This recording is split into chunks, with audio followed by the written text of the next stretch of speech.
Good morning. Welcome to A Dose of Sunshine with Sami Vecchiolla. I am here today with one of my very special friends, Steve Spiro.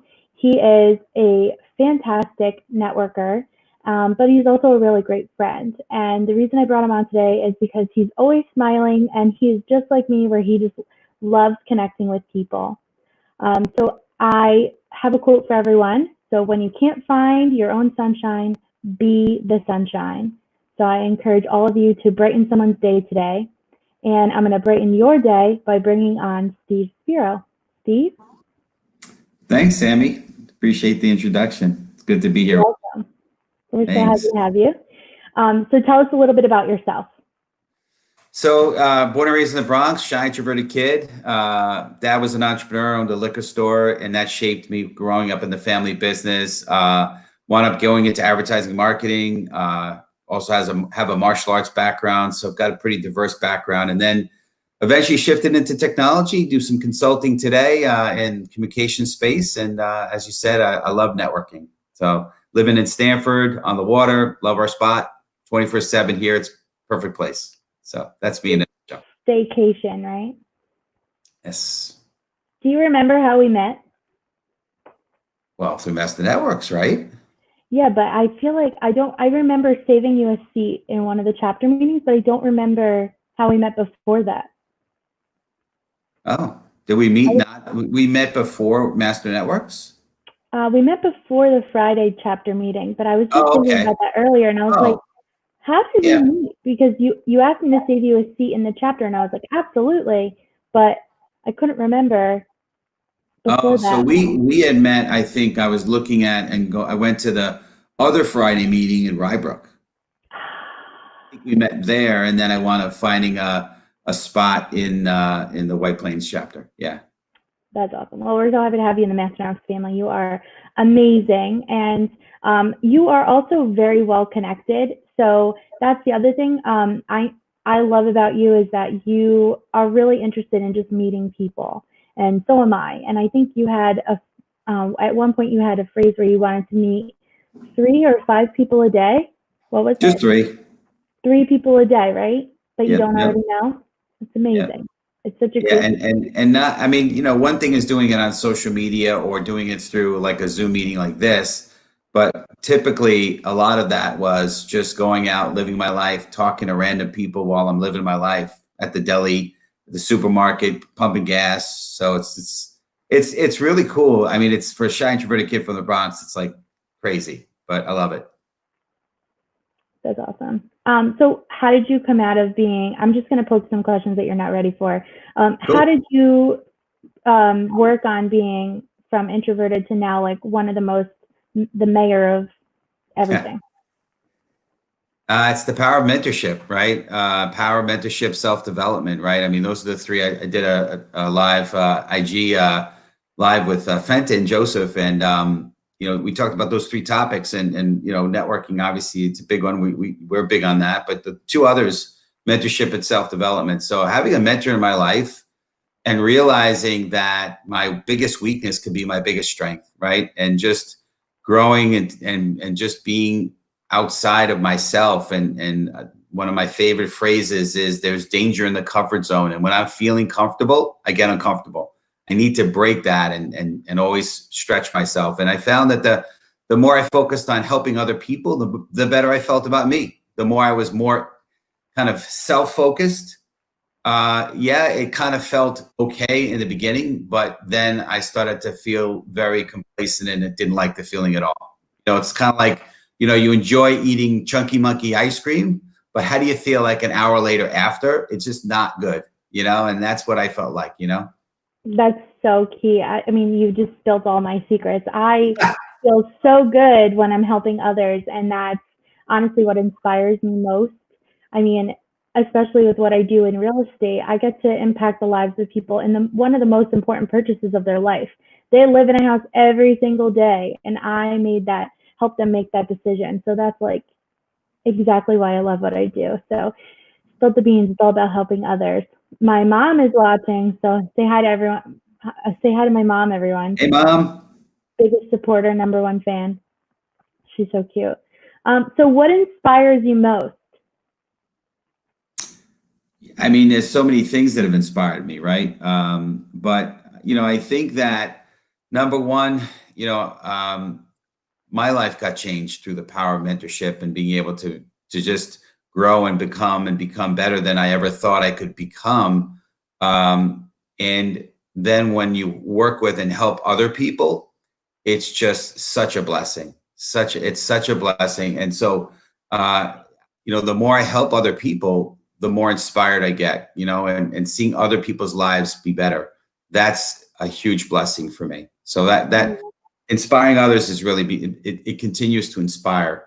And a phrase I've recently heard, and I love it, and that is, change lives, change lives.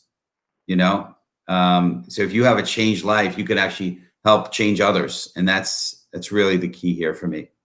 I almost feel like when you're inspired by a mentor, you are inspired then to mentor others, to pass it along. And I love that I can rely on you in case I need anything. You're always there to listen to me and help me out in anything that I need. You're a very great support system for me, so I appreciate you. I appreciate you. Thank you.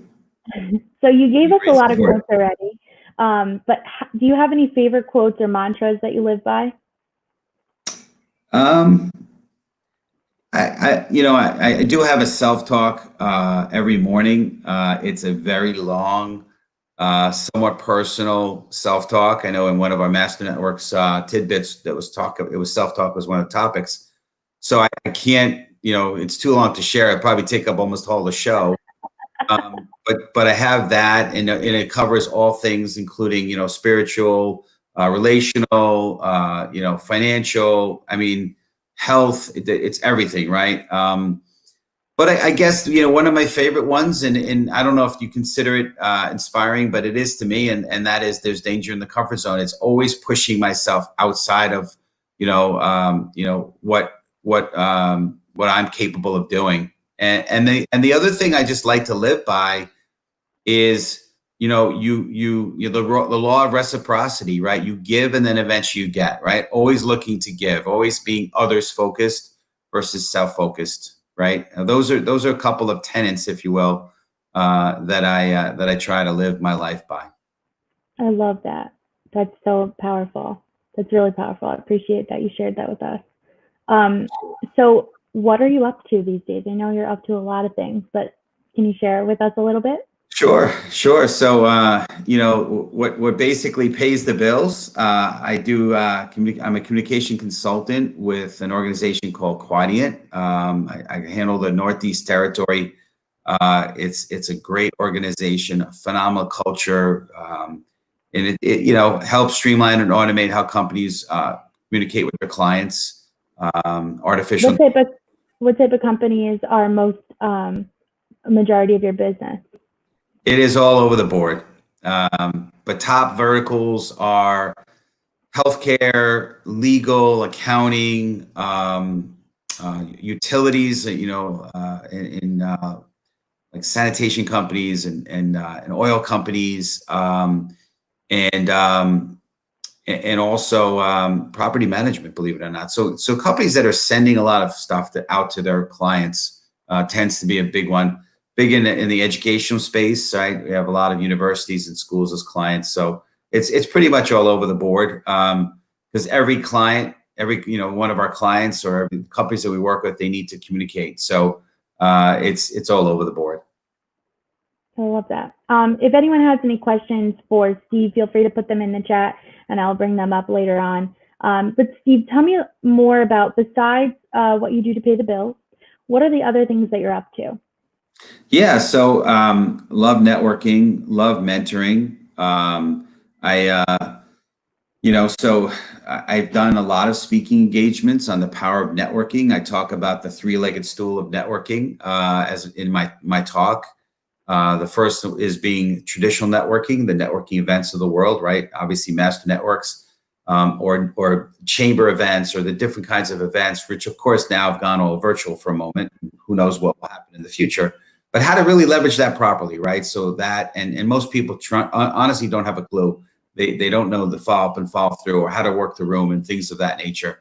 Second, social media networking and that and how to really leverage. I love LinkedIn. I know there's other ones, but that's the one I tend to go to and spend most of my time and effort. And I've got I think I'm up to 10,000. Actually, it's probably 11,000 now connections on LinkedIn. And what to do with that, right? It's you get a new connection, and what do you do? It's nice, an endorphin hit. Someone likes you, they want to connect with you, but what are you doing with it, right? And I leverage that, and I know you're big on that now too, because you've connected me with some people that you've connected with that way, and made some connections. So you believe in that same power. And then you by leading by example. I mean, I honestly tried my hardest to do LinkedIn because I am a professional and I want to show up that way. But until I met you, I didn't really understand how to utilize it in business. And I've been to like so many different, those presentations on how to best use your LinkedIn, how to make your LinkedIn look good, like all those things. But it wasn't until I had a face-to-face with you where we sat down and you just explained to me how simple it is, just reaching out, being personal, and coming from a place of contribution, which I know you live and eat, sleep, and breathe by.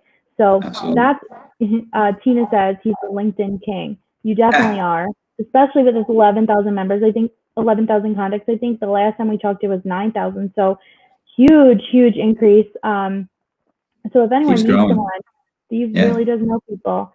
But talk to me a little bit more about what you're doing with that. Like, how are you using that in your business? Yeah. So, I mean, listen, the truth is, and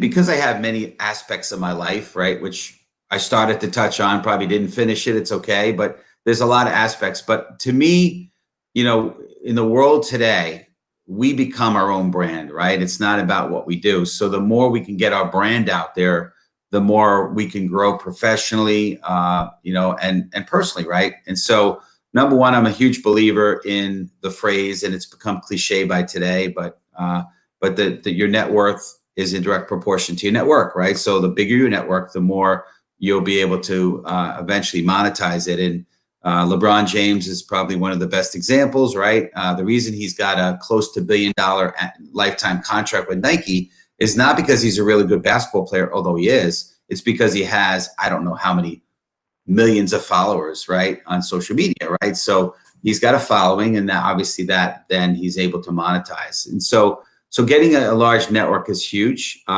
Certainly, it's helped in terms of connections for professionally for my consulting work. It's helped in other areas. I'm actually gotten speaking engagements and some mentoring opportunities with some people, all through growing the network, right? So, but again, especially today with COVID and us sort of feeling isolated, to me, it's even more important than ever before to reach out and to grow and to not be isolated. And the more connecting you can do, the better. And I just feel better the more I do it. So what am I doing with it? To continue to grow. I know that at some point that will monetize itself, but right now it's all about growing and exposure. And of course, as you know, I do Fridays. Later today, I'll post a video every Friday, a networking tip. I love contributing and sharing. I love the feedback. So anyone who's listening, please join me on LinkedIn. I don't think you need to be connected with me on LinkedIn, but I would recommend you do that. And then you can go watch my Friday video. And I think this will be week 30 now. So 30 different separate tips on how to be effective at networking, not just through LinkedIn, obviously just in general. And it's fun doing it. My friend Rob Genovese said, do it. If you want to get out there and really grow become a speaker. And again, I said again, my goal is to eventually be on the TED Talk stage internationally. Oh, that's awesome. Let's get to there. Yeah. So he suggested, he said, listen, if you want to show that you know how to speak, then do these videos, post them regularly. And so I took him up on the challenge, and since then, every week, regardless, whether it's raining, sunshine, it's a holiday, I'm getting the video out. It doesn't matter, it's important to me. So anyway. That's amazing.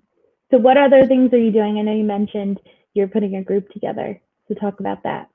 Oh, so thank you for mentioning that. One of my favorite books, I'm a huge and avid reader, self-development, obviously is important. And in books like Think and Grow Rich and Napoleon Hill and Master Key to Riches. And in that book, in several of his books, he talks about a mastermind group. And so one of the things that I wanted to do to add value and make a difference and contribute is to be to pull a mastermind group together, not to monetize it. I have no intention at this point to monetize it, but open it up to other business leaders, entrepreneurs and business leaders, and to really help develop, to add value and to help. There's an expression from the good book that says iron sharpens iron, right? And so we kind of help each other and grow each other, and it's a peer-to-peer group. Nobody is the expert. Everyone comes to the table with expertise in their own field, but a new perspective, different perspective, and helping each other through business challenges. The format of the group is, start by, maybe giving a tip, and I don't want to have to be the only one doing it. So at some point, I'd like to allow other members of the group to have one tip, speak about that, and then after that, open it up to business challenges and see if any one person in the group has a challenge that we could talk through and kind of brainstorm together. I have a background in marketing, as I said, and I am a huge problem solver brain. My wife makes fun of me, but my brain is always going, how could I improve? How can I make things? And sometimes it happens in my sleep and my subconscious. Sometimes it just happens as I'm thinking, right? But that's what the book, again, Think and Grow Rich. That's the challenge. A lot of people don't think, and it says it in the book, right? Think and grow rich. So you got to think. And so my brain is always in search mode. So the group allows us all to be able to take that and what we're all thinking and put it into practice and help each other grow. So that's what that Monday morning at 8 a.m. is all about. That's awesome. So Sami Clark, while you were talking, was saying that she's going to nominate you for a TED Talk. So any of you watching want to nominate Steve Spiro also for a TED Talk, feel free to do that. I'm not sure how that works, but thank you so much, Sami, for supporting Steve on that. That's amazing. Yeah, Sadie and I had a face-to-face, and I think I sent her the link, and I appreciate her that she did that. I think she wrote she nominated me, so I appreciate that, Sadie. Thank you. I love that. So how can individuals connect with you? I know you mentioned LinkedIn, so how else can they connect with you? Yeah, LinkedIn is a great way. I think it's a great starting point. I also have a personal website, spiroglobal.com. My contact information is there. You could send me a Gmail, stevelspiro@gmail.com. If they're interested in that mastermind group, they could shoot me a note on that or on LinkedIn, and then I'll get them the invite information and let them experience it or we connect, whatever. Because I think again in today's times, right? And there's some tragedies that are going on and we're tough times. I was on with a group yesterday, a very diverse group, talking about the challenges that the Black community are dealing with. Now is the time for us to talk about stuff and to come together and collaborate and to help each other. And so, I would love to connect with people and just see what I can do to add value to people. That's awesome. All right. Well, thank you so much. I appreciate you coming on. For those of you who are tuning in for the first time, please feel free to join us live every Friday morning for a dose of sunshine at 9:30 a.m. Eastern Standard Time. Steve, I really appreciate you coming on, specifically because we are relatively new friends. And from the minute we met, I feel like we kind of hit it off and just decided that we were going to support each other fully. So I appreciate you for all the things that you've supported me with. And I think you're one of the few people in Master Now that's actually met my husband. So that's true. You're right. I got to meet Michael. Honor. Yeah, great man. Yeah, you got a good man there. So, but thank you for on and I appreciate the friendship, and I definitely look forward to a continued relationship and growing this and seeing where we could add value to each other. So thank you again. Awesome. Well, thank you so much for coming on, and tune in next week, everyone. I have Julia Moore from J Moore Insurance coming on, so look forward to that. All right. So thanks, Steve. Thanks. Bye, everyone.